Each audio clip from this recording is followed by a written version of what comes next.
Това е плаващата станция на Корес, разработена да извършва измервания в морската брегова зона и в река Дунав и във вътрешните водоеми, която дава възможност да се измерят показатели на водната среда, като мътност, соленост, температура на водата. Има възможност да взима проби от водната среда, които след това да се анализират в лабораторни условия.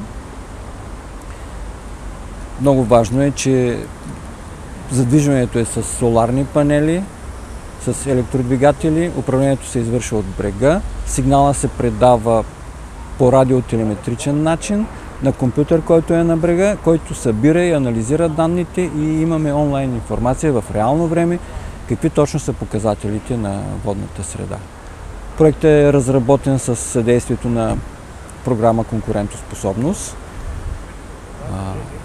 И това е един иновационен проект, който според мен демонстрира успешно възможностите на български фирми да направят да разработят иновативни продукти.